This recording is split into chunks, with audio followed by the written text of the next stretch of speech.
Okay.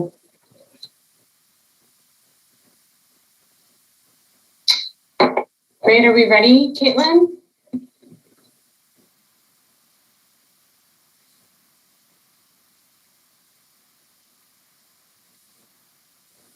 Do you want to let me know when you think we've gotten most of the attendees into the room, and I'll get started? Okay, excellent.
Okay, well, maybe we can go ahead and get started because I am worried about running over. There's a lot of information in the presentation. So we'll go ahead and get the program started.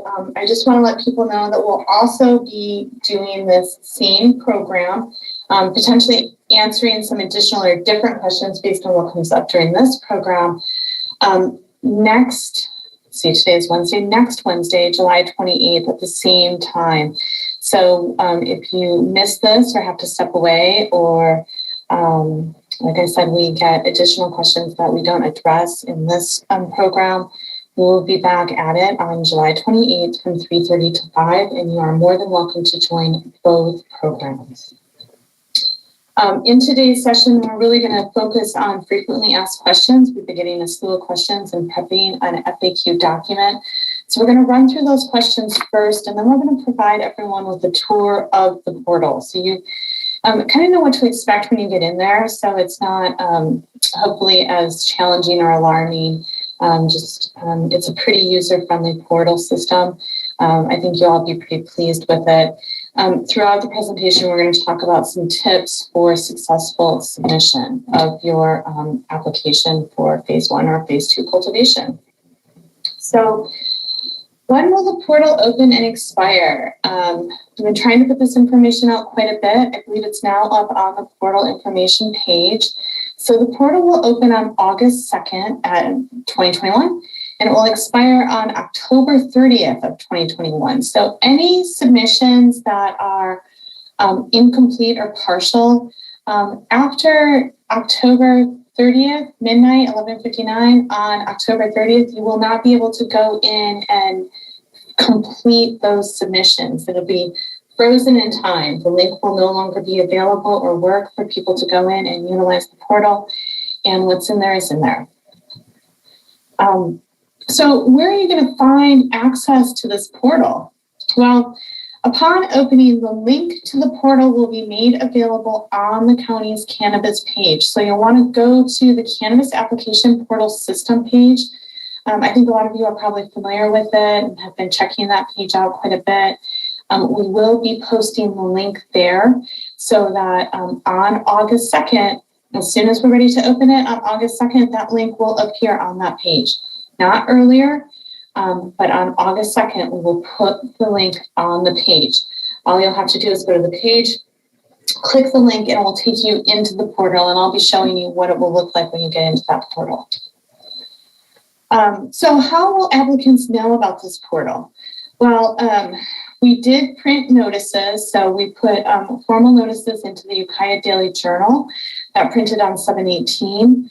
The Willits Daily News has a notice printed, which printed today.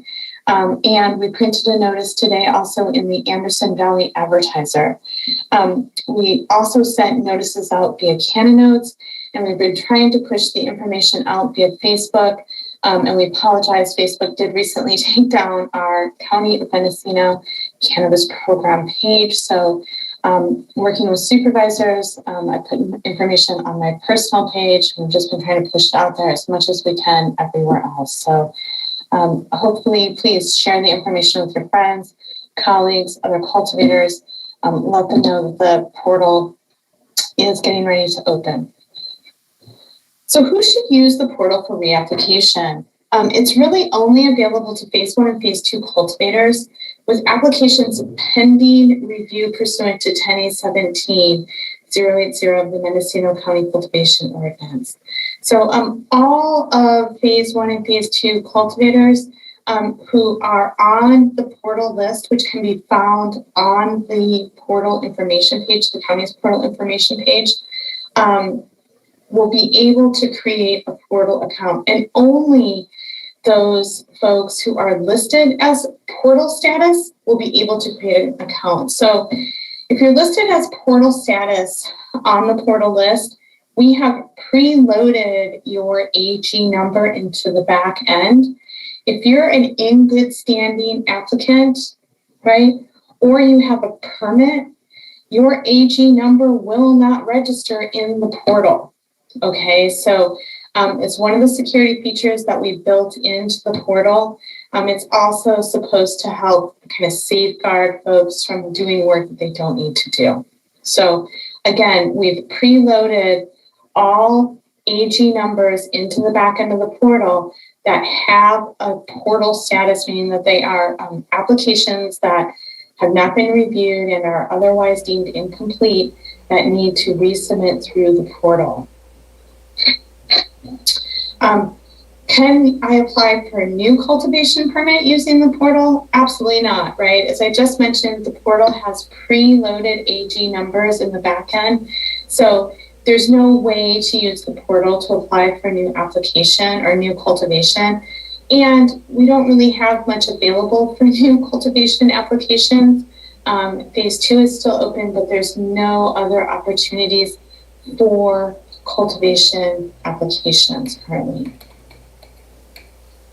Can I submit county forms that I previously filled out, or do I have to use updated forms? So I know that this has really been a point of angst for a lot of applicants. We do sincerely apologize that people feel stressed out about the new forms. We have updated the application form, the site plan form, we're going to talk about that separately, the agent consent form, and we are going to continue to update forms and transition them into new fonts and letterhead. Okay, so part of what really needs to happen is we need to make sure that our forms are accurate with contact information and department location. So that's kind of the main reason for doing a lot of it. But additionally, the original forms were set up in a manner that includes headers that are in black blocks with white lettering inside of those black blocks. Those forms, when they are submitted over the counter, which of course we're not doing in the portal, but when those forms are submitted over the counter, we lose those headings when we scan that into our system. Similarly, if you're wanting to use the portal and you have to print forms, manually fill them out and scan them, those headers get lost. So we're trying to save ourselves some pain and angst by reformatting so we can have some long-term forms that actually work for both electronic submissions and fillable PDFs on that level and paper submissions, which eventually we'll have to probably go back to in some cases. Also, it's important to note that on the application itself, we did eliminate some sections that we deemed unnecessary, and then we did some rearranging to make it more user-friendly. But I want to emphasize more than anything here that if you have forms that you filled out previously, we will accept them so long as they're complete. right? So you've signed the form, the application, you've filled in all the boxes. And what we really are looking for here is to get complete information from folks, so a complete application so that we can move forward with reviewing that application. But also, it's really important that what we receive is the most up-to-date and accurate information from each and every applicant that uses this portal. And even though you might submit complete information, and then even if we do deem your application complete for review, it's highly likely that during the review process, your planner will ask you for additional information and or clarifying information. So, can I submit site plans that follow the guidance of the January 21 site plan guidance doc? Absolutely. We have been working on updating the site plan doc. I got a couple of questions about it today. There are some places we do feel we could make it clearer. However, if you are using the January 2021 site plan doc, which you can do, and we will, if you have the items that are on that 2021 site plan doc on your site plan, we'll accept it as part of your application, and then we'll catch up with you during review. Because part of what we're finding really challenging, and I know the applicants are finding challenging as well, is that not everything that's required for site plans pursuant to Chapter 10A17 is actually listed on that January 2021 site plan guidance doc. So we do have a lot of back and forth, unfortunately, with applicants. When the planners are requesting additional materials be put onto that site plan, it's painful, it's expensive, it's time consuming for the applicant. So just know, if you are using the January 2021 site plan doc, which most of you I think are most familiar with, we will accept it, that criteria, as a complete site plan, but we may request additional items because, for example, pursuant to Chapter 10A17, 090, I want to say, D4, you're also supposed to show all of your culverts, not currently on the January 2021 site plan requirement document. So we will work with you, but we do need to get complete applications. So please, if you are challenged by the new site plan guidance doc, do feel free to defer to and utilize the January 2021 doc, and we'll ask for clarification when we review your application. So what if your cultivation permit requires an administrative permit and or a use permit? Will you be able to submit additional permits through the portal? And the answer is no. The portal is not designed to accept applications for administrative permits or use permits. It's really just designed to capture the materials that are identified on the checklist on the portal application information page. So there's not any opportunity or an opportunity within the portal to submit an application for an admin permit or use permit, or even a finalized admin permit or use permit. So don't worry about that, right? If your cultivation permit requires an additional permit, right, MCP staff will request that information from you after the portal application is deemed complete and during the application review process. So don't panic if you're like, oh my God, I have an admin permit I'm supposed to submit, but there's no place for me to submit it. We know we're going to have to come back to some folks and ask for those permits down the road. Can documents be signed electronically, or do they need a wet signature? Well, as we're modernizing, documents submitted to the portal may be signed using an electronic signature. So please do feel free to utilize an electronic signature on your documents and then upload them to the portal. Will there be a fee associated with reapplying through the portal? No, there's no fee associated with reapplying through the portal. There's no reapplication fee or anything of that nature.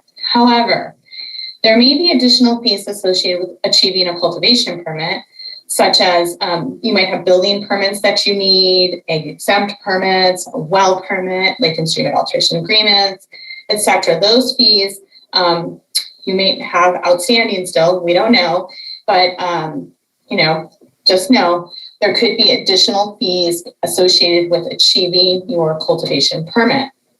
So once your application is deemed complete, the application will be assigned to a planner for review, and the assigned planner will notify the applicant if you do need something like a building permit to complete your application for cultivation, or an A-exempt permit or a well permit, and provide you the information you need to move forward with applying for that permit. Okay, so we do know that we'll have some follow-up work to do with all of the applications that are deemed complete and during that review process. So should I submit both an SSHR questionnaire and a contiguous expansion affidavit? Absolutely not. It is one or the other. So on the question page, and we'll talk about the questions page in a little bit. So on the question page of the portal, you're going to be asked to identify which document you plan to submit. It'll ask you if you're submitting a questionnaire or if you're submitting a contiguous expansion affidavit, okay? The SSHR pathway that you select on the question page will be the item required for upload when you get to the upload page. This will all be a little more clear when we walk through the portal itself, but just a heads up here, you have to choose questionnaire or contiguous expansion affidavit. You can only select one.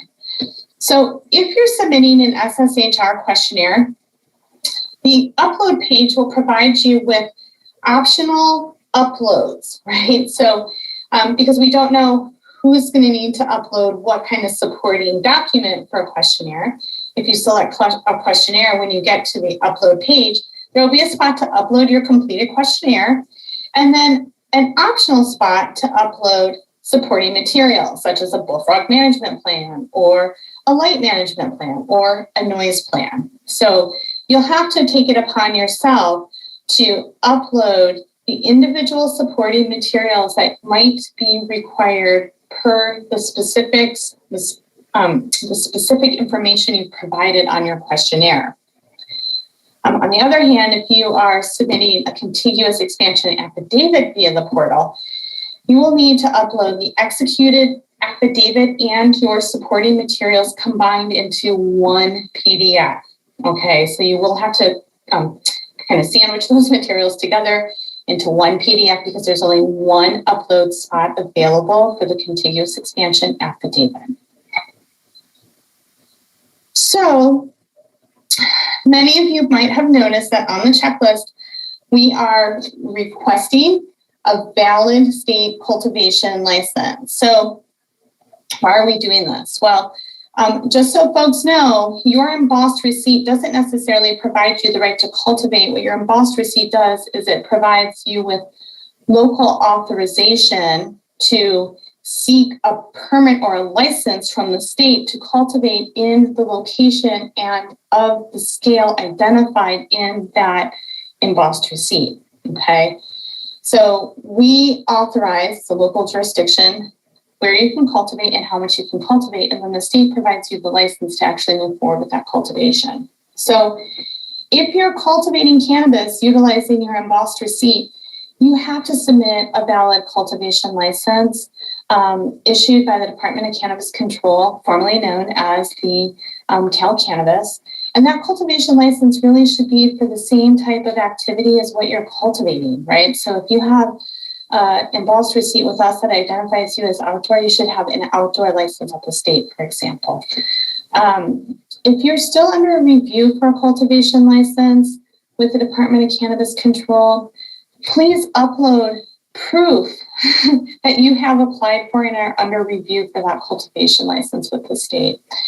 And if you're not cultivating, in order to move past this portion of the submittal, please write a statement. So submit a statement. You can do it on a Word doc. You can upload it as a Word doc. You can convert it into a PDF if you want to. But provide a statement letting us know that you're not cultivating, because that statement will fulfill this requirement. It will let us mark this requirement as having been fulfilled, okay? So should you submit your Appendix G checklist materials through the portal? Nope, you shouldn't, and there's no place for you to do that. The reason why is that only cultivators with valid cultivation permits issued pursuant to Chapter 10A17 are eligible to submit Appendix G checklist materials, right? If you're a permit holder or you're working with permit holders and you're watching this presentation, you can submit Appendix G materials to cannabisprogram@mendocinocounty.org. We are asking people to add their AG number to the subject header. It just makes it a lot easier for us to search should you have questions down the road. And more information about Appendix G checklists can be found on our website. It's pretty much on the front page of our website. If you go to the Cannabis Cultivation website, there's a big blue box that says CEQA Consultants. Just click there. It will take you through to all of the CEQA information. But again, I want to repeat that applicants are not eligible to submit Appendix G checklist materials. Therefore, there is no ability to submit these materials through the portal. All right, let's take a look at this portal. So you go to the county website, you open up the portal application information page, and you find the link for the County of Mendocino Cannabis Portal. And when you click that link, this is the screen you're going to see. You're going to see the County of Mendocino, California portal.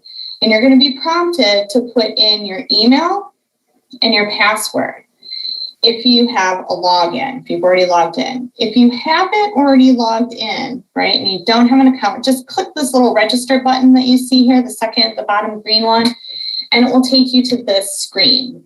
Okay, so this is the registration screen. And so you have to complete all of the fields in this screen that have asterisks next to them. So you have to provide an email address. You have to confirm that email address just to make sure that you don't give us an email address that you accidentally misspelled. And then you're like, I don't know, how come I can't get into my portal? And then you have to provide your first name and at minimum your last name. And then also a phone number. So if you get stuck or there's errors and you're emailing us, we have a way to contact you directly to help you out, okay? So you get that information in here and then you can hit register. Once you hit register, you're gonna get this message that says your account has been registered, and we're gonna send you an email to the email you just entered into that previous portal page. So you go to your emails. And so you get to your emails, you're going to have an email from noreply@mendocinocounty.org that says MC Portal Account Activation in the header. And you're going to go ahead and you're going to click this activation link and you're going to copy the temporary password in. The activation link is going to take you to a login page, which then you can click through, and then you're going to have to make a new password. Okay? So now you're going to set up your own password, okay? Put it in once, put it in twice, just to make sure that it matches, just in case you misspelled something the first time or put the wrong symbol in or the wrong case, whatever it might be. You're going to have to put the same word in twice, change your password, and then you'll be able to log into the portal. And anytime you log into the portal, this is the page you're going to see. So every time you enter the portal, you're going to land on this introduction page. So you can log out at any time up here. And I'm going to repeat myself a bunch of times throughout. I'll try to remember to do it. Once you get past this page and you start filling in information, if you got to leave and go pick the kids up for school or make dinner, or you get distracted or you have an appointment, the information that you have put into this portal automatically saves as you enter the information into the field, okay? This introduction tab here is going to be available just like this permit tab, this FAQ tab, and this contact tab, regardless of where you are in the portal. You can always come back to the introduction and be like, I think there was some information there I want to reread. You can always come back to the permits page, regardless of where you are in the portal. You can always go to the FAQ page, and you can always say, I think I just need to contact them, and you can go to the contact page. But every time when you first log in, you'll be on this introduction page, which is a general landing page. So I just covered all of that. So I'm not going to repeat myself. I'm just going to skip to the next slide. And again, what you'll see when you start, and all four of these tabs on the lower, on the left-hand side, the upper left-hand side will remain active throughout the portal, regardless of what page you're on.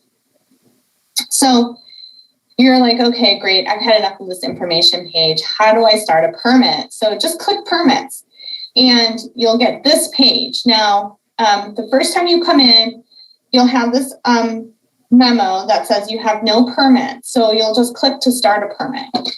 If you've started a permit, maybe you're a consultant and you're going to be putting 10 permits into this page. Every time you come to this page, if you have a permit that you've started or a number of permits you've started or permits that you've completed for that matter, you will see each and every permit associated with your login right here on this permits page. So you'll always have the opportunity to come back to the permits page, start a new permit, or switch into putting information into any one of the other permits that are active on your permits page. So this is kind of your main page for identifying which permits you want to work on, entering into that specific permit and changing or adding information, starting a new permit, right? This is what the permits page does for you. So let's go to the next page. As I mentioned, users can create multiple permits within their user account, okay? At any time, you can be working on, I could be working on my permit and I could be like, oh, I'm stumped on this question. It's annoying. I'm going to go back to the permits page and I'm going to work on Caitlin's permit because it's just a little bit easier right now, or I'm waiting for more information on my permit or whatever it might be. If you have multiple permits, you can switch between permits by going back to the permit page and then clicking on a new permit that you want to work on. Okay, but it's important to note that if you're an agent or a consultant that has multiple permits you're working on, the applicant is not going to be able to log into this portal and check out their permit, their application process, because in order to do that, the user, the agent or the consultant would have to provide that applicant with their user account information. And then if you choose to do that, you don't have any ability to limit the person who has that user account information, their access to all of the permits that are in your portal. So I think it's important to know that you should probably be mindful in protecting your user account information and not giving it to applicants if you're working with multiple applicants so that they can track the progress of the materials you're uploading into under your user account. There are some security features that are included in the portal. So once you've created your permit, right, you're just like, I want to create a permit, it's going to bring you to this page. And this is the initial information page for all new permits. So every new permit, right, has to have an AG number that we've loaded into the back end. So if your AG number is AG 2017 0001 and you put in AG 2016 0001, well, there's no AG 2016s, for example, in the back end, so you're going to error here.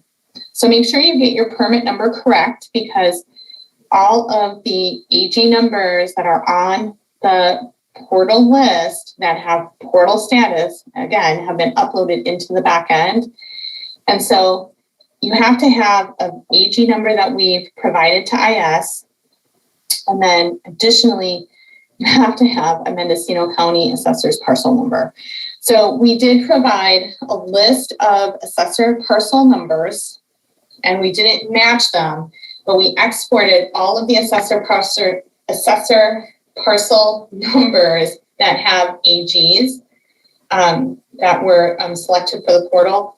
All of those AGs are also in the back end. So if you have multiple assessor parcel numbers, you really only need to provide one, because if you had 3 that are associated with your permit, all 3 of them went in. They're sitting in the back end, waiting essentially for you to call one of them up. If you are repeatedly erroring here, you should contact us as soon as possible.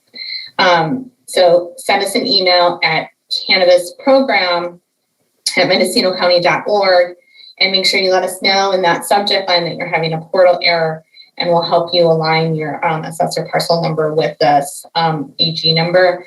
But this is the security feature that we built in primarily to ensure that we don't have bogus applications coming through and or other issues with the site. So again, you have to get your AG number correct and accurate because they're uploaded into the back end, and then you have to provide an assessor parcel number that matches your AG number. So, and then you have to fill all this information out. And I want to say a couple more important things about this page specifically. This applicant information needs to be the information that you, let me say it this way. For the applicant information, please be sure to provide the best way for us to contact you, right? Provide us the phone number you want us to call you at.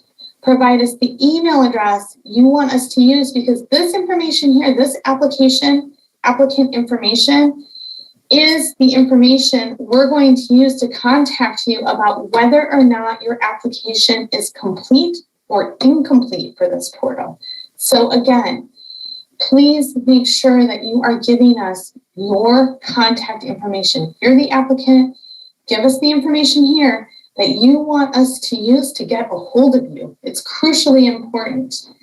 If you have an agent that's uploading this information for you, or you are an agent, please, on this page, make sure you give us the phone number that you want us to call you at, the email address that you want us to email you at, and the mailing address you want us to mail anything to you at. Right? This is what comes to us in our printout, which is what we're going to use our checklist on. So this information is really our primary contact information for all permits that come through this portal. This is where you're going to put that primary contact information for the applicant and an agent if you choose to have one. So once you hit submit on this page, because you get this information in there, it kicks you over to this page, and then you can start your permit questionnaire. That's the next step in all of this. And that takes you to this. This is the permit questionnaire. Now, a couple things to note about this. Now that you've got a permit, right, you'll always know what permit you're working on in case you have multiple permits, because the AG number is always going to show in this upper left-hand corner. Okay? So if I'm in, permit for Kristen, and I'm working on this AG number and I'm over it and I want to switch to permits, a different permit, I click to permits, I select a different permit, the new permit's AG number will show that I'm working on, okay? If you're in the questionnaire and you're like, oh man, I'm really wondering if I put the right email address in for my agent or for myself, or maybe I want to change my mailing address because I want it to go to my PO box, or maybe I want to come directly to my house. You can always go back at any time before you send it off to us. You can always go back, and all of these links are live up top. So if you're in the questionnaire page or the upload page, you can go back to the permit and contact information page and make corrections if you're nervous about the information you provided at that page, okay? So on the questionnaire page, you're going to have to answer all of the questions on this page, and it's a little bit long. It's about 3 or 4 slides long, but this is how we know what you will be uploading when you get to the upload documents page. So if you're claiming an agent, you have to upload an agent consent form.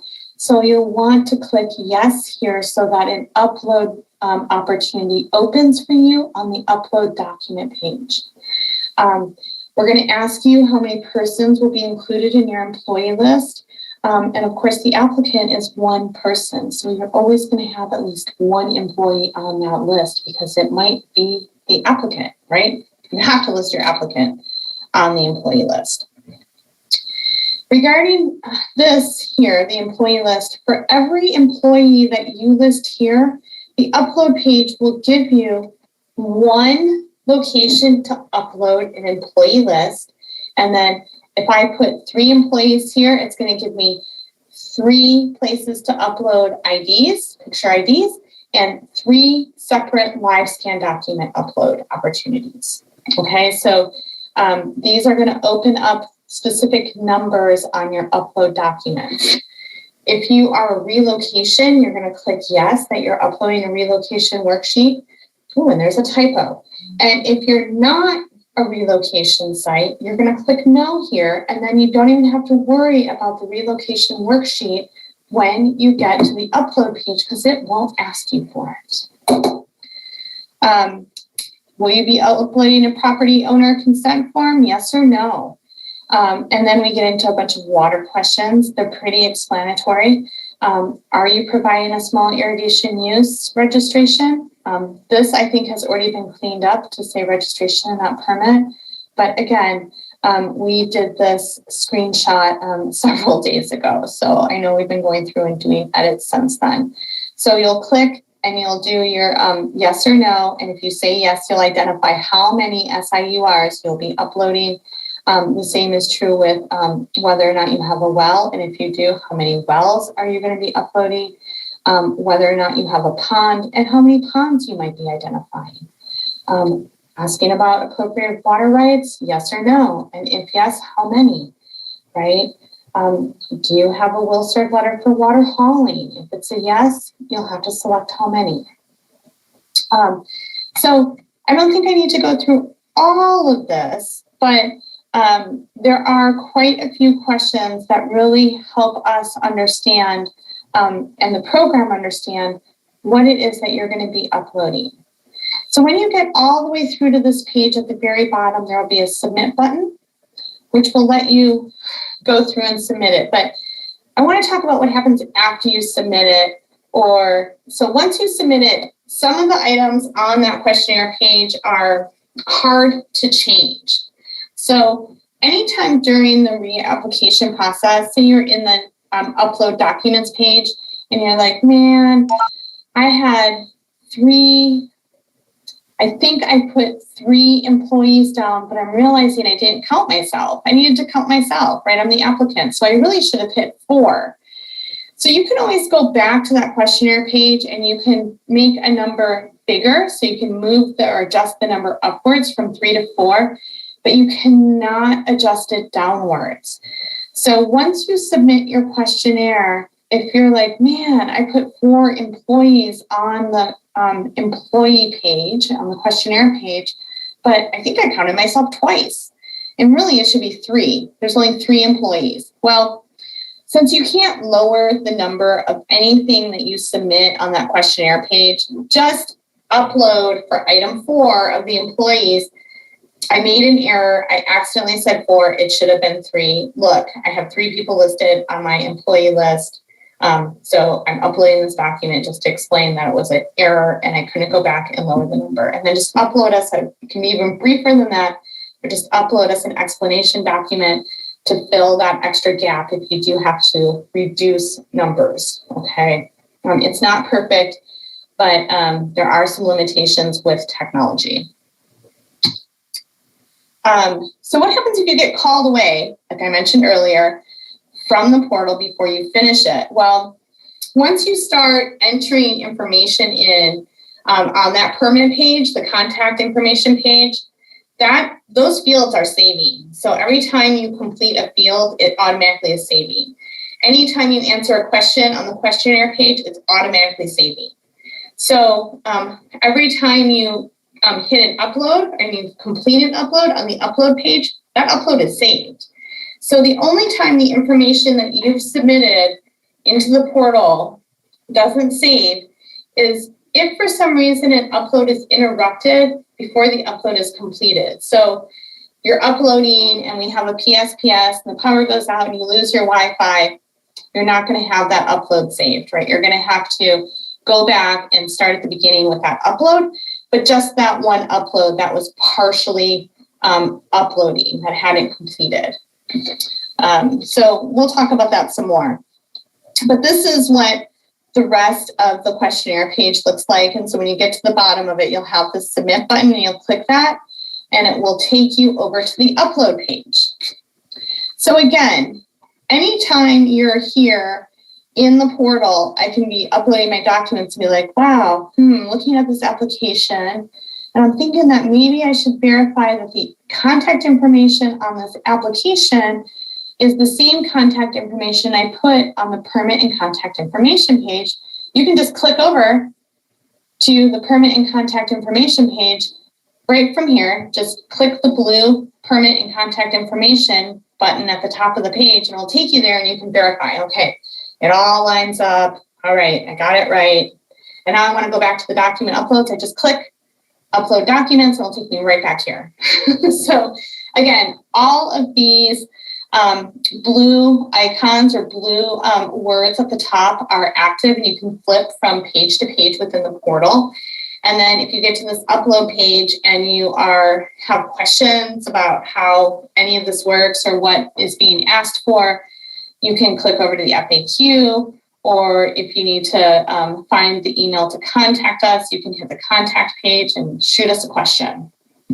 But to upload here, on this page, you're simply going to say, okay, I've got my application, it's done. I'm going to choose a file. So you click choose file, and it's just like most other upload systems.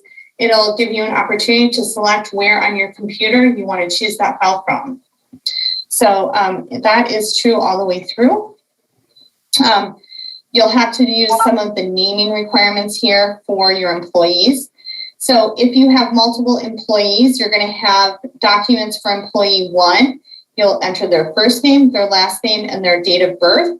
And then you'll start uploading their live scan. And then you'll have it right below here, you'll have an upload option for their ID. If you have 3 employees, this will be repeated 3 times. You'll have this information for employee 1.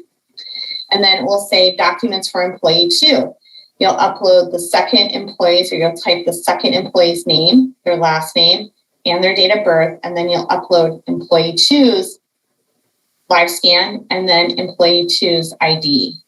So all of that information is coupled together. It's pretty user-friendly. You just follow the instructions and walk right through it sequentially. Once an upload is completed, it looks like this. It gives you it just verifies that you've uploaded the file and that the upload is complete, okay? So while the upload is still loading, you won't have this upload complete note here in green, okay? So you're going through, you're doing all of your uploads and you hit submit. What happens if you hit submit and you filled a bunch of stuff out, but you accidentally missed something? Well, if you hit submit and you haven't filled all of these uploads in, we're going to provide you with a list of what you haven't uploaded.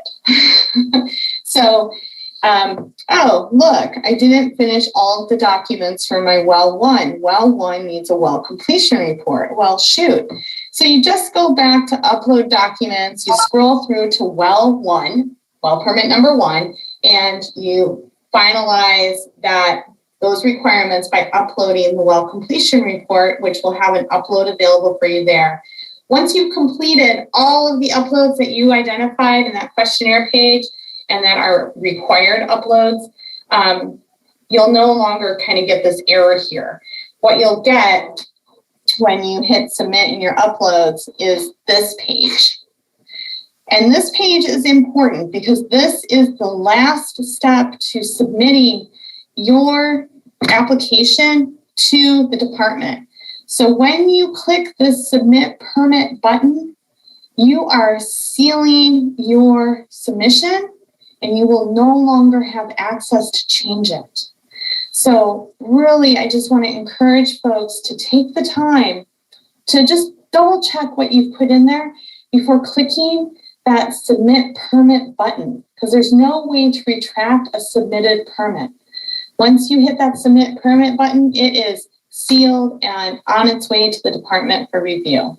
Important to know.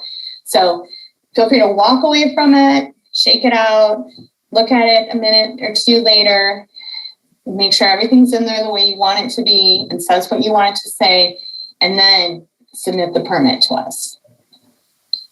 So once you submit a permit to us, on the permits page, you'll be able to see the AG number, the associated APN, the address of that permit, and the fact that you sent it.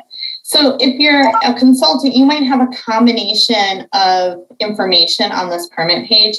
You might have some that are in progress, right? That you're like, oh, I haven't completed AG number 2019-0123.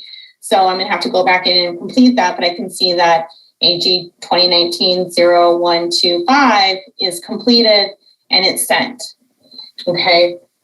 So this is really kind of your progress page, like where your work space, right? This tells you what's completed, what's not completed. And then also you can always look here and say, okay, I'm only counting 4 permits, but I know I had 5 to upload. Which one did I not upload?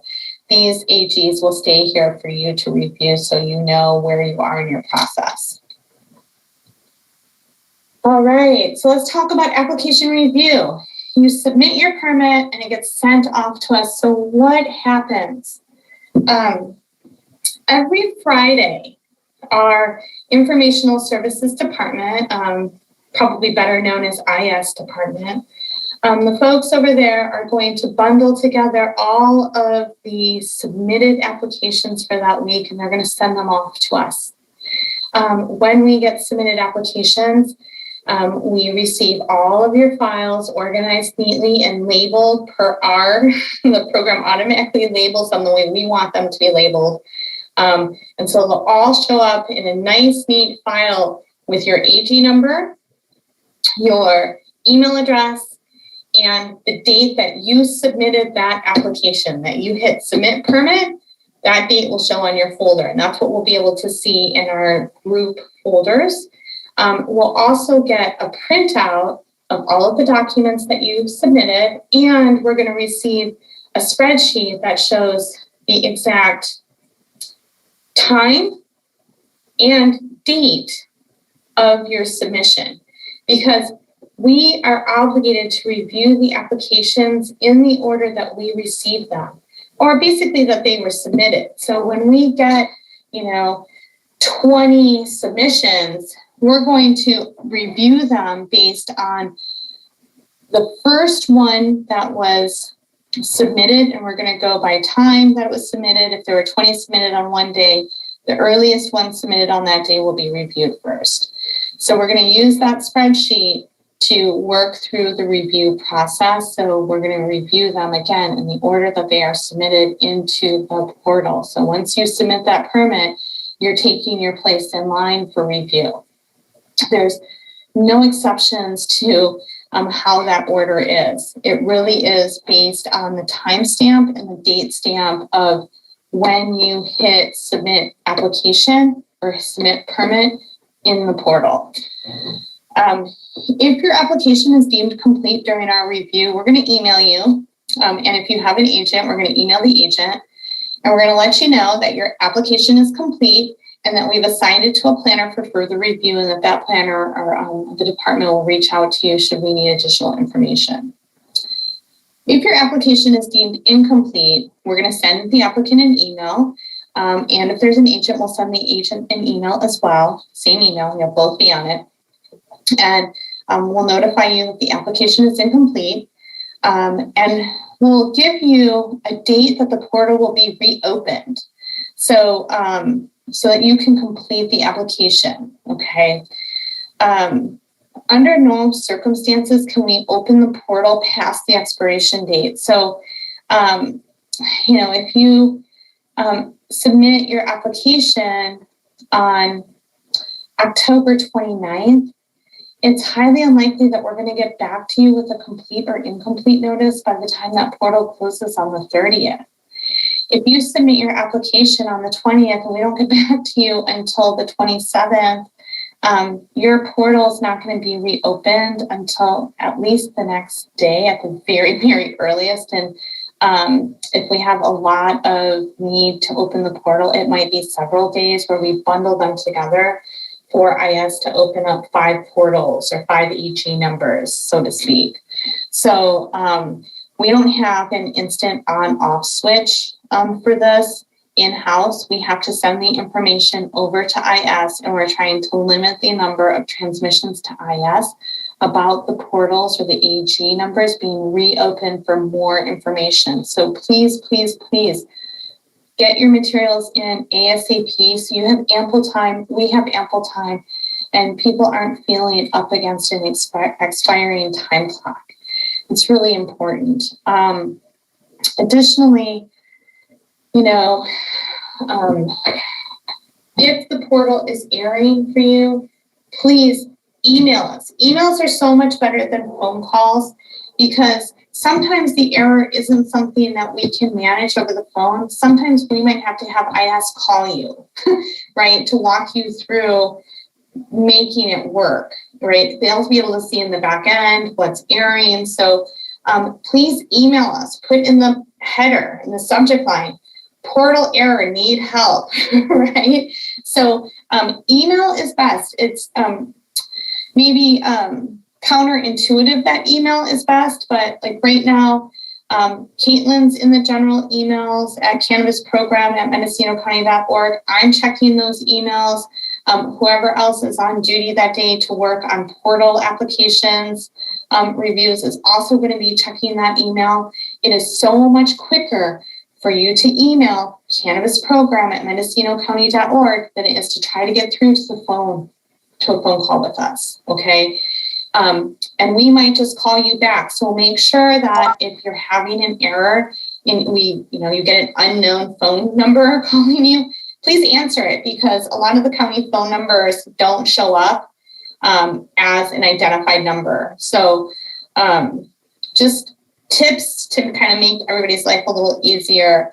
Email's best way for you to contact us. We might opt to call you back. So if you're having a portal issue and you get an unknown number calling you, it might very well be us calling you back to try to assist you. All right, so here we are. It's 4:24. I'm sure we've got questions. So I think what we should do is go to Q&A. So how to use the Q&A features. Caitlin's going to help us administer the questions and manage the chats.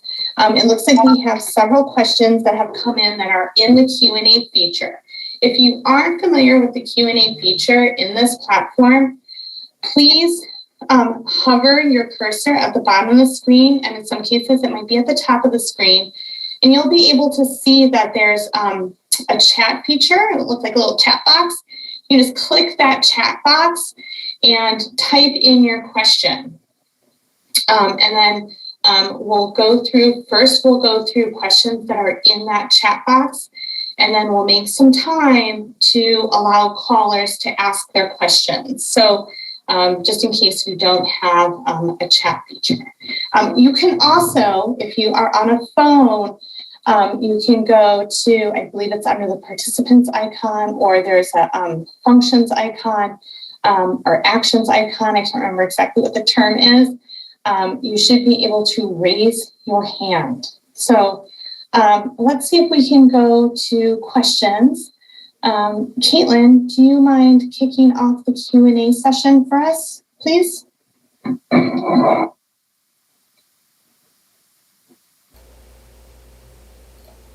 I'm happy to. I was just looking to see about telephone callers who are not connected through regular Zoom. I believe it's *9 to raise your hand, if I remember correctly. Unfortunately, I don't have my my note on that handy. But the first question from the Q&A box is, will a notice be sent directly to applicants by mail or email? And if not, why not? A notice that the portal is open. So let's answer this in a couple different ways, just in case.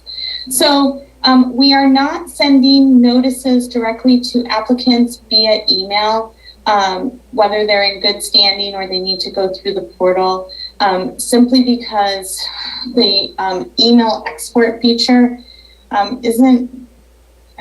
it doesn't work so well in the Trackit system.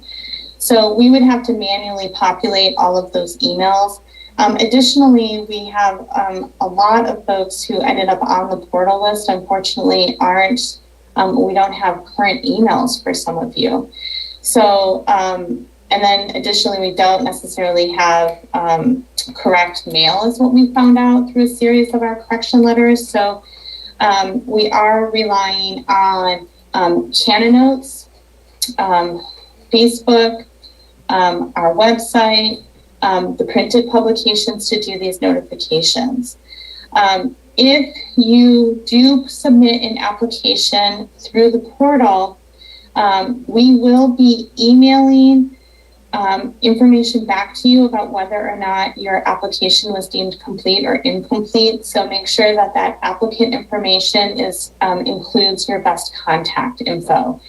We are relying on that information to get back to you about whether or not your application is complete or incomplete. So hopefully that answers those questions. How about the next one, Caitlin? What were the parameters in deciding if an applicant was in good standing? Yeah, that's a great question. So applicants who are in good standing have complete applications that are up to date as well. So the application criteria has changed between the start of the program in May of 2017 and today's reality. And a lot of that has to do with the fact that when the program first launched, it was prior to the finalization of state regulations. So, and then also folks started, say, with a notification back in 2017 or 2019 for fish and wildlife lake and streambed alteration agreement requirements, as an example. And since then have probably worked through to have a lake and streambed alteration agreement that's finalized, or at least has a draft that they have had returned to them. So in a number of cases, it's just simply completely or identified incomplete applications, applications that haven't been reviewed for completeness, and or applications that haven't been updated. So some folks that are on the portal list did receive correction letters and did submit some of the materials required on those correction letters. But if you didn't receive or didn't submit all of the materials on those correction letters for us to conduct a review, you were put onto the portal list. So it really has to do with the status of the application being complete or incomplete and how up to date it is. So next question.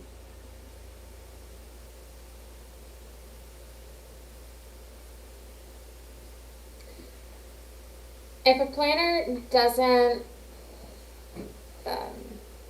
get in touch with an applicant with a request for other documents until, say, 10 weeks into the process of the portal being open, will the applicant only have a week to get this information together, given the portal is only open for 90 days? Yeah, so the portal's only open for 90 days. So if we contact you on day 89 and say, hey, you didn't sign your application, yeah, you're only going to have the remainder of that portal time to get that signed application uploaded. We are not holding the portal open longer or beyond that expiration date for people who are applicants that come in late and or that we don't get to review in enough time, say, to meet that expiration date. So it's a tough one. It is definitely stressful, I think, on both sides, and probably especially so for applicants. It's really important that you get your materials in early in this process.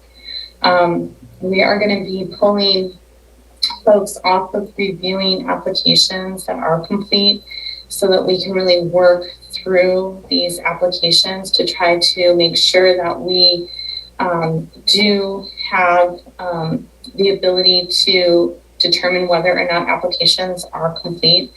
The checklist that is on the website is largely what we're going to be using for determining that your application is complete. So we're going to go through and we're going to make sure that you've uploaded a document for every item that's on that checklist as applicable. And then where we have documents like an AQND document or form, right, SSHQ form, we're going to make sure that you've answered all the questions on those forms.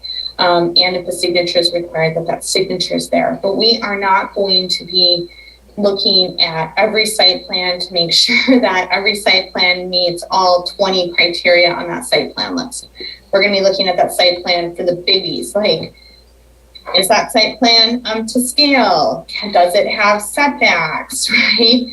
Is it legible? Does it have the name of the applicant and the assessor parcel number and the address?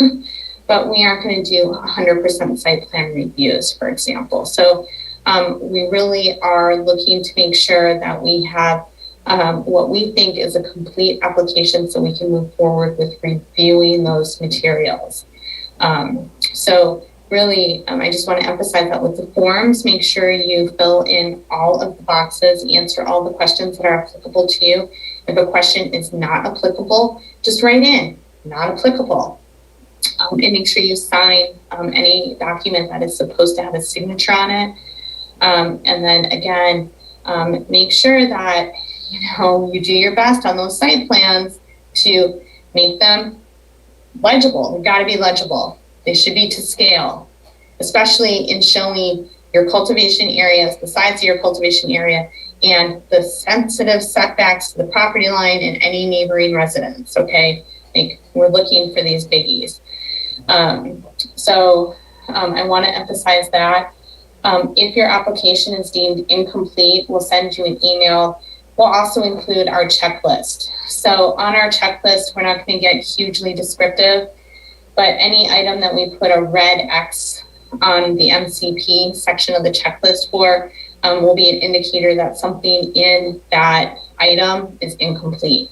So if I put a red X on the questionnaire, on the checklist, and it comes back to you and that red X is at the application, go through that application that you submitted and answer all the questions and make sure that you got a signature on it, for example. So we will try to give you some information about what's incomplete. But yeah, that's how we're planning on conducting the review. Next question. Will permits be reviewed and begin to be issued within the 90-day period, or will it be after the permits, or I believe this is meant to be after the permit, or after the portal closes, excuse me, to be issued? Yeah, so that's, so it is highly unlikely that any of the applications that are submitted through the portal will be reviewed for permit issuance during the course of the portal being open. It is likely that we'll be pulling planners off of good standing permits that they're reviewing in a rotation basis to staff the portal itself.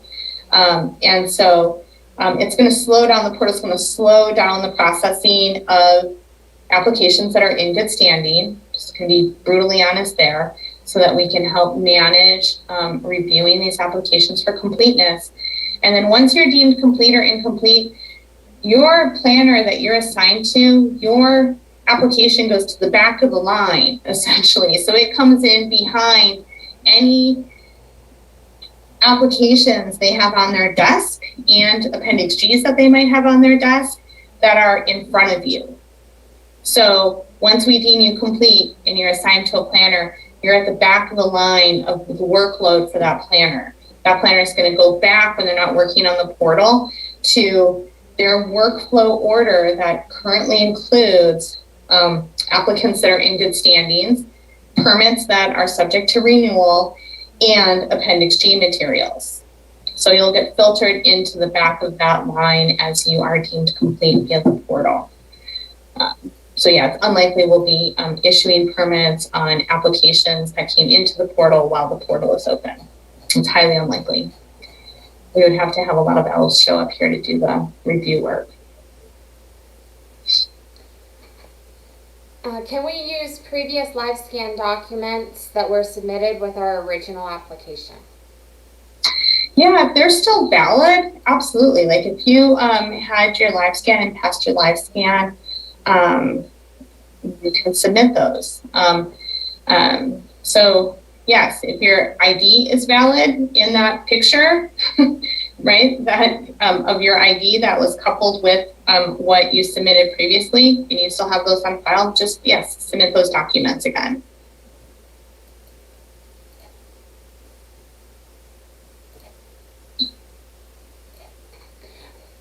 Kristen, for the next question, with your permission, I would like to answer it.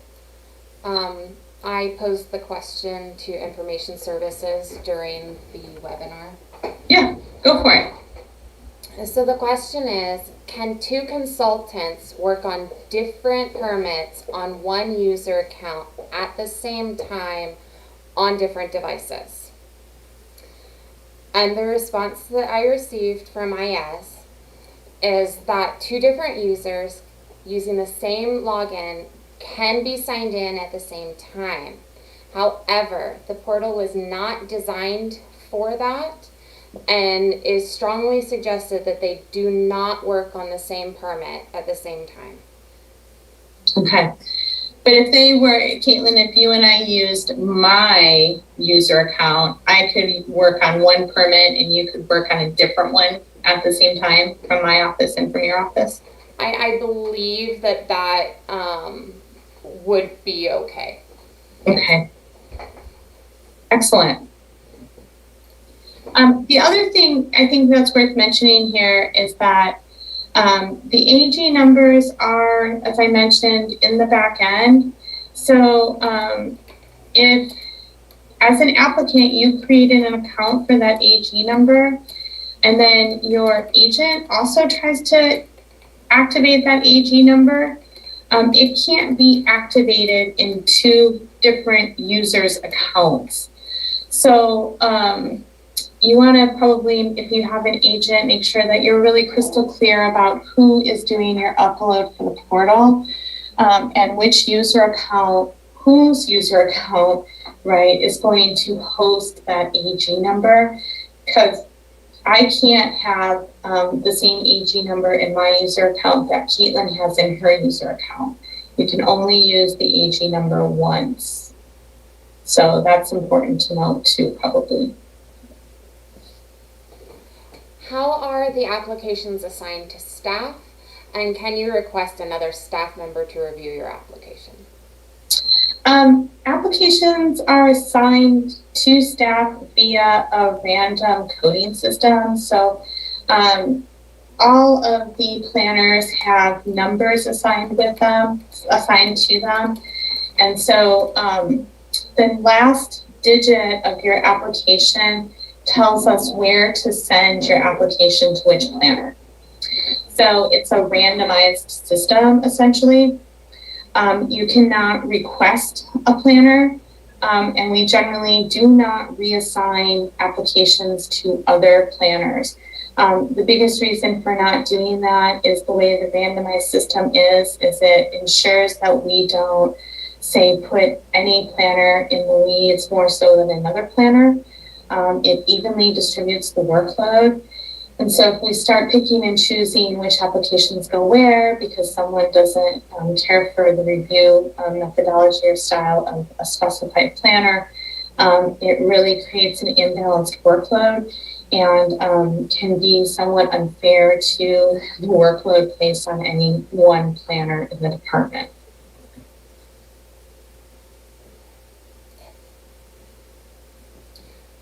What if the backlog pushes review of many permits past the 90-day window? That is the risk that is associated with this portal. If we get applications in late, there is no guarantee that we'll get to review every single one of them. So if we're still reviewing applications on November 10th and that application is incomplete, it will be denied.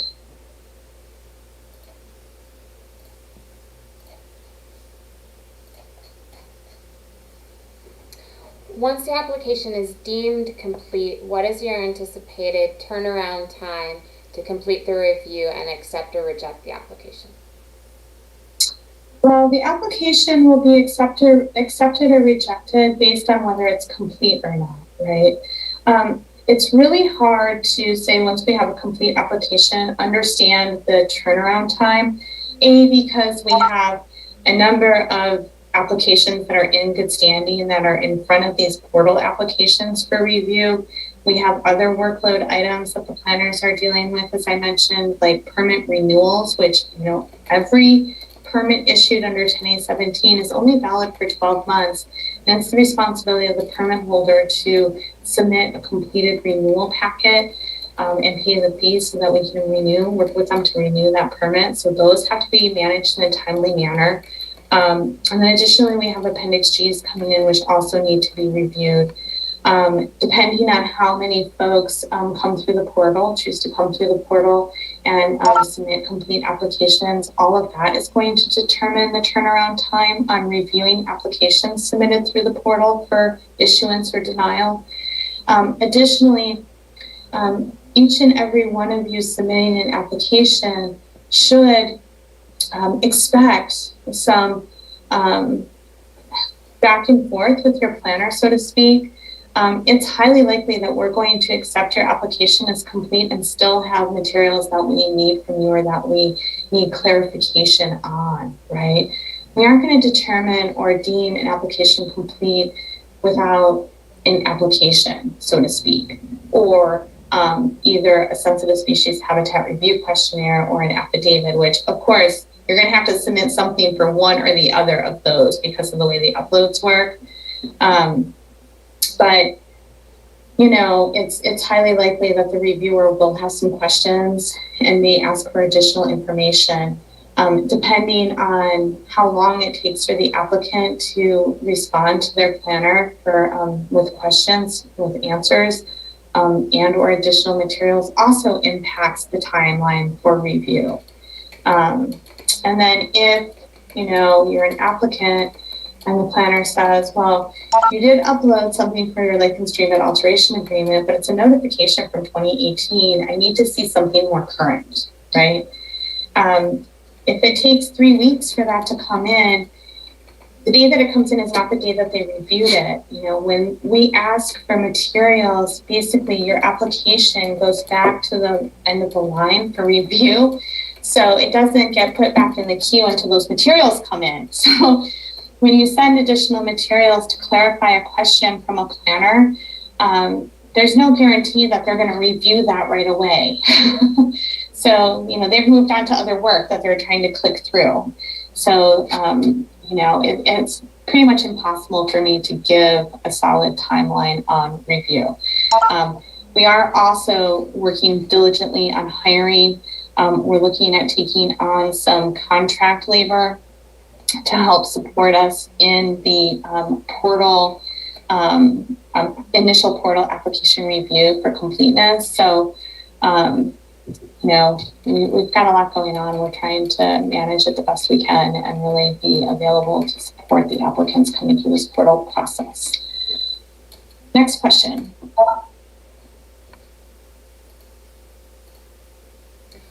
What would be acceptable proof that a well permit is not needed? Would it be an assessor record or some other documentation? An assessor record might give us that information. Like if you have an assessor record or a deed showing that well predates the establishment of the permit process, that would be a great thing to turn in. If you have a number of materials, you can sandwich them together in a PDF. If you're giving us like a 40-page deed, it might be really helpful. We would greatly appreciate it if you put like a cover letter on it, that says, please see paragraph 7 of page 20 for information that clarifies when this well was drilled and that it predates permits. So yeah, you might have to get a little creative and upload some documentation and then point us to what it is we're supposed to be looking at to verify that. So I hope that helps. This is a little bit of a tricky one because there's not a one-size-fits-all answer, so to speak, for showing that your well predates the permitting process in the county.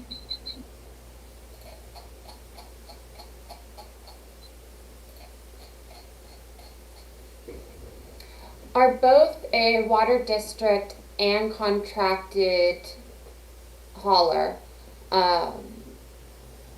allowed to haul from place authorized by that water district? Will serve letter required, or just the will serve from the water district and just the license number of the hauler be okay? Or do you need will serve letters from both the water district and the hauler? So if you're providing a will serve letter from the hauler, the will serve letter from the hauler should identify the legal source of where that water was picked up from. But again, we don't have posted will serve criteria. So in this instance, provide us with as much information as you can give us from the hauler and or the district providing your water. And if we need additional information, we'll come back to you. But really just making sure that we have, if it's a truck that's hauling to you, that we can identify who that server is that's providing you the water, that's dropping it off. It's really important that we at least have that much information if you have water being trucked in. We will definitely come back and ask for more information if you don't have everything that helps us verify a legal source of hauled water. We'll come back and ask you for additional information during the review. Is it possible that an application may be deemed incomplete and the portal reopened multiple times during the 90-day period, or is each application limited to one incomplete notice and opportunity to correct? That is a great question. I apologize that maybe I didn't cover it in the presentation. So again, if you get a notice that your application is incomplete, we'll include in that notice when the portal when that AG number will be reactivated for you to add or change information in it. Hopefully you have enough time to actually do that work. We have to tell IS to turn that AG number back on. So please do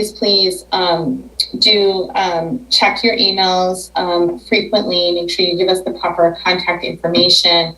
And then with incomplete applications, so long as the portal hasn't expired, we will definitely be reopening your AG number so that you can fix or correct or add whatever it is that might have deemed your application incomplete.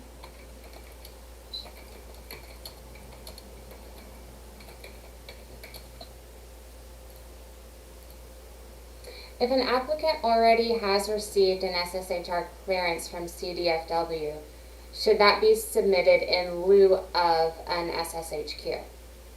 Absolutely, and that's a great question too. So if you already received a clearance, you can just upload that clearance as the questionnaire. Same is true with the AQND. So if you received an Air Quality Management District clearance already, you can upload that clearance instead of the AQND questionnaire. So great question. That should go on my list for FAQs. Yes. Please do upload your clearance as opposed to the questionnaire if you have a clearance in either of those instances. Do all files have to be in PDF format, or are other file types accepted? And can you upload a second file for a single required document? or does every document with multiple pages have to be combined into a single PDF? Okay, so let's hopefully, Caitlin, help me if I miss components to this question. Okay, so just remind me if I don't hit them all. So multiple types of documents are uploadable. It can be a PDF, it can be a Word doc, it can be a PNG. So I think you have lots of options about the type of document you upload. If you have supplemental information or for some reason multiple individual pages that you need to upload to respond to one upload question, so to speak, you will have to combine those multiple pages into a single document. A good example is the sensitive species contiguous expansion affidavit. That affidavit not only needs the affidavit itself executed, but you'll have to also provide the supporting information showing that your cultivation site relocation or expansion is 100% within the 200 feet of the original site. That's a great example because you'll have to take that affidavit and your supporting material, turn it into one file. So it'll have to be one file that you upload. One PDF, one Word doc, one Word doc, whatever it might be, but it needs to be one file for the upload. And did I miss something else on there, Caitlin? I think that you got it. The only thing I'd like to add is that photo files like JPEGs and PNGs are typically only accepted for driver's license photos. Other documents should be a PDF or a Word document or a similar type. Okay, great.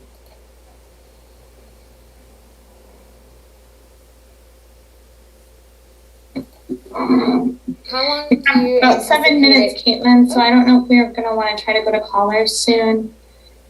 Sorry to interrupt you, my apologies. You're fine. It looks like we have 2 callers. Okay. And how many more questions do you have in the Q&A feature?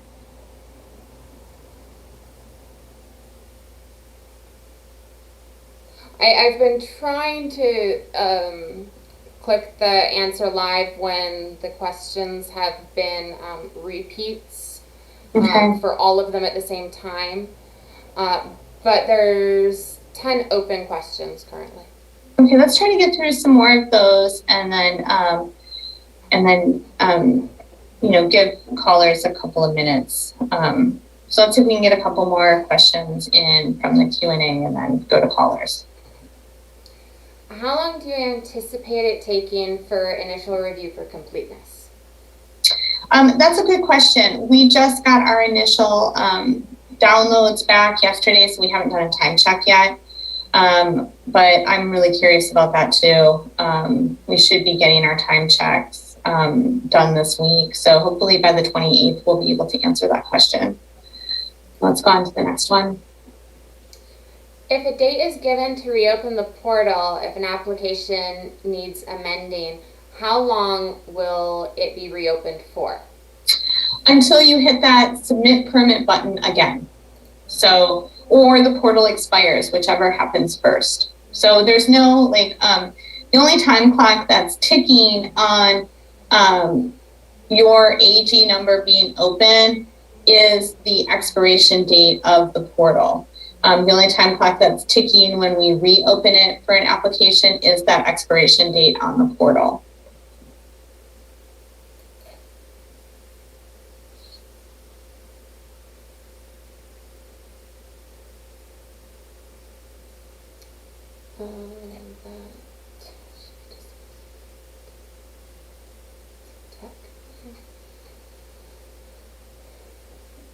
We have several inquiries on when permits will actually be issued. Well, I have a lot of questions about that too, and I feel like we already answered that to the best of our ability. You know, we're issuing permits on a regular basis as efficiently as we possibly can, but I don't have a crystal ball. You know. let's go on to the next question and then let's go to callers.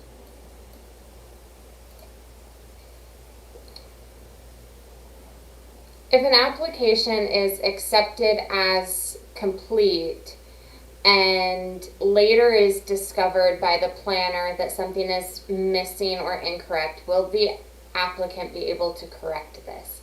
And I do believe this is meaning when the 90-day window is closed. Well, once we send you an email and tell you that your application is complete, we're not going to ask you to go back to the portal, right? We're like, you're done with the portal. We told you it's complete. We assigned you for review. Once you're in that review queue, you've basically cleared, right, the portal process. And again, it's highly likely that during the review, the planner may very well realize that something that you submitted in the portal that deemed your application complete might not be up to date enough for a review or to move your application forward. So just expect that you're still going to have probably some materials to submit to your planner. And just because we deemed your application complete in the portal does not guarantee that a permit will be issued. We haven't, those materials that come through the portal and those applications that are deemed complete, that completion does not show that the materials you submitted equate with compliance with 10A17 and the mitigated negative declaration. So that review is about really ensuring that the applicant has all of the materials turned in and has implemented all of the performance standards that ensure compliance with 10A17 and the mitigated negative declaration. So it's kind of a two-phased process we're embarking on here. Portal completion gets you into review. Review, you still probably have some work to do to get into a permit. So just be prepared to respond to your planner in a timely fashion, please, and to provide additional materials, hopefully as a whole and not necessarily piecemealed, which does slow things down. So, Caitlin, I think we should probably go to our callers. We're running up against time here. If you have submitted a question through the Q&A that has not been answered, please feel free to send that question to cannabisprogram@mendocinocounty.org so that we can answer it later in the week so that you get your questions answered. Okay, our first caller will be Blair Auclair, and I am allowing her to talk now. Hi, thank you so much first for the detailed presentation. That was super helpful to see the walkthrough and everything. My only comment is just, I have some deep concern about sort of the way that the deadline is being presented as, if somebody has something that's incomplete or incorrect at some point, if that happens near the deadline and they aren't able to do that they're going to get booted from the program. I mean, as a cultivator, it's really quite terrifying. Like, I feel quite proficient in being able to do documents and things, but often, I have a lawyer that then checks things because sometimes I just miss something. And so along with that and sort of the historical position that the county has been in with really not being able to have sufficient time and staff to evaluate things. And since this is a new program being implemented, I just want to make sure that the county is going to really be looking at that people aren't just going to be disqualified for something really minor or insignificant that has to do with a timeline. Okay, thank you for that. Definitely hear that concern a lot. The 90-day timeline and window, it's my understanding that was a directive. So when I came on board and took over the portal project, That was already somewhat predetermined. It was in the development materials that I received. We are following through with that directive as what was provided to us currently. So can we go to the next caller, please?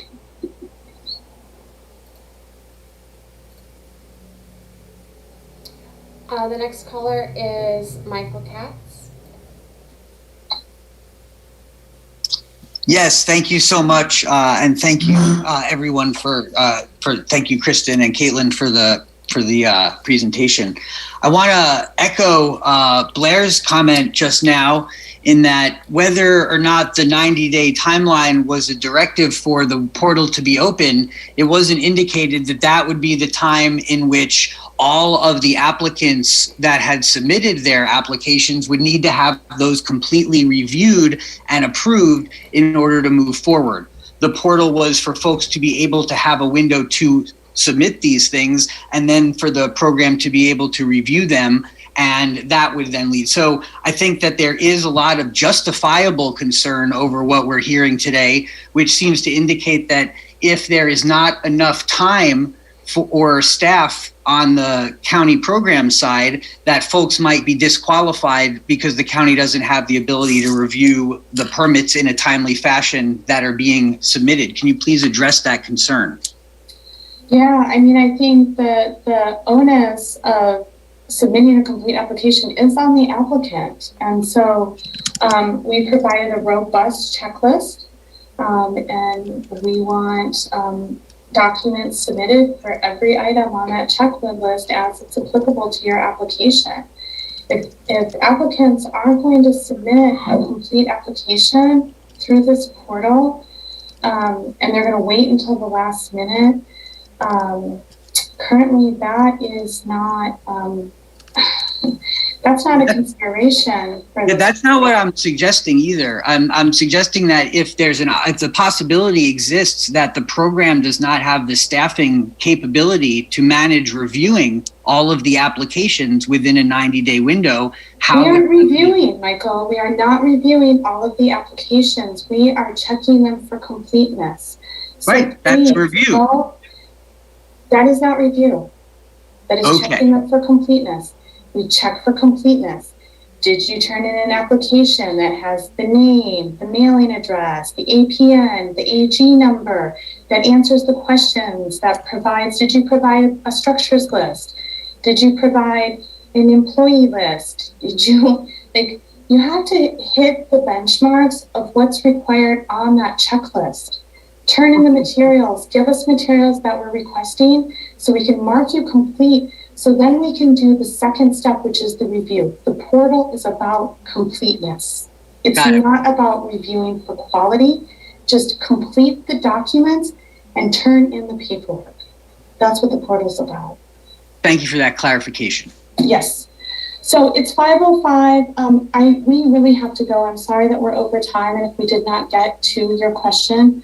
But I need to get staff out of here. They have children to pick up and whatnot. So thank you, everyone. Please do consider joining us again next week on the 28th at the same time, 3:30.